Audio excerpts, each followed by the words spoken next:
Assalamualaikum warahmatullahi wabarakatuh.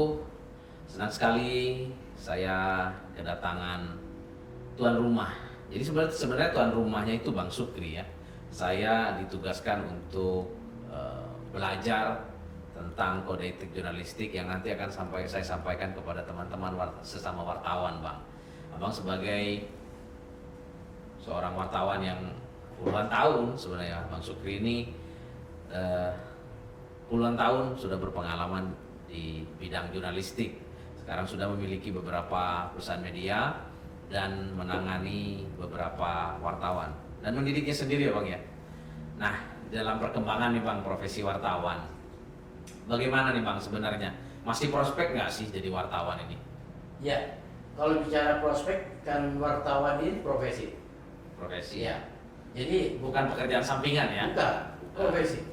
Karena disitulah kita yang harus ditanamkan kepada jurnalis-jurnalis muda. Karena kalau itu tidak ditanamkan, maka mereka akan dianggap wartawan itu sampingan. Iya. Nah, tatkala kita bicara profesi, ya harus Kode etik ya. Jadi itu yang harus kita tanamkan menjadi dasar kita dalam hati kita bahwa kita seorang wartawan itu profesi, pekerjaan ya kan, bukan sampingan.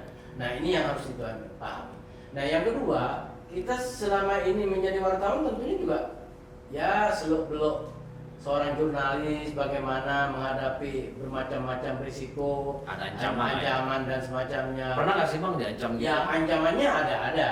Dicari narasumber atau preman gitu ada aja. Ada aja ya. Ada aja. Tapi alhamdulillah selama kita berjalan sesuai dengan kode etik jurnalistik maka aman-aman aja. Pede aja. Biasalah mereka ya mungkin ingin ketemu, silaturahmi atau semacamnya. Saya kira tidak ada ancaman fisik yang ada, tapi ancaman-ancaman biasa itu wajar aja.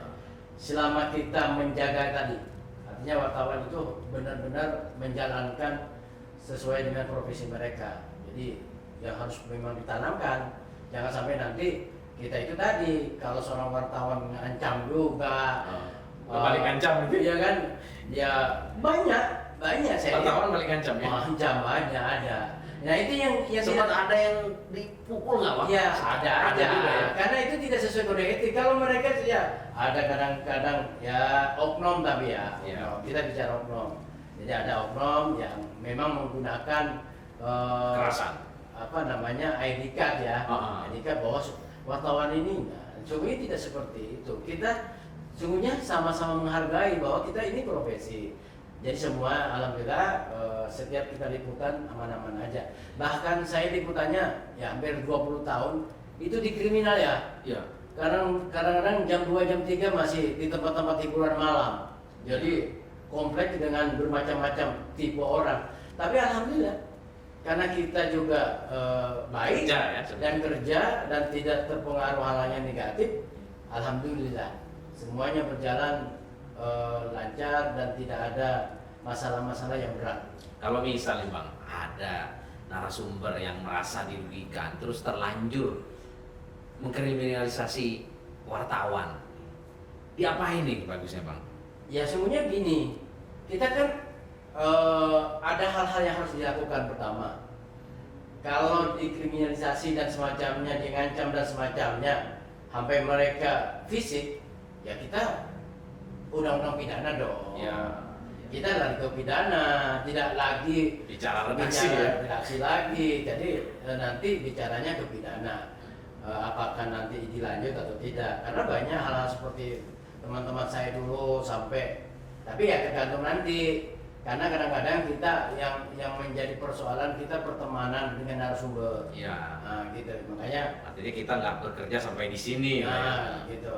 Diharapkan ya kejadian-kejadian yang terjadi di daerah itu kan jangan terjadi kepada diri kita wartawan-wartawan muda, karena saya tidak menginginkan seperti itu. Karena wartawan muda ini kan potensi ingin menjadi orang-orang yang memang menggeluti profesi itu. Memang berdedikasi pada jurnalistik ya. Iya, itu seperti itu. Jadi tidak harus dikriminalisasi. Kalau terlanjur dikriminalisasi berarti memang harus ada tindakan pidana. Ya kita melakukan secara pribadi ya. Iya. Secara personal nanti di backup oleh perusahaan. Karena kita bisa bekerja di salah satu perusahaan media. Jadi Ada tanggung jawab perusahaan juga berarti. ada aturan main seperti itu. Tapi media harus punya. Karena media itu kan punya bidang hukum ya, artinya mengadvokasi hal-hal yang tidak diinginkan oleh seorang wartawan. Ya, jadi dibela. Ya, pembelaan hak-haknya kalau itu melanggar pidana mau tidak mau harus kita lanjut. Ya. Wah, ini informasinya baik sekali Bang. Terima kasih sudah berbagi di channel ini. Mudah-mudahan ini bermanfaat untuk teman-teman yang sedang mencari-cari informasi profesi wartawan, Bang. Ternyata sebagai suatu profesi, kode etik jurnalistik itu menjadi benteng sebenarnya ya, Bang ya. Iya. Terima kasih Bang sudah berbagi sore ini, Bang. Assalamualaikum warahmatullahi wabarakatuh. Waalaikumsalam.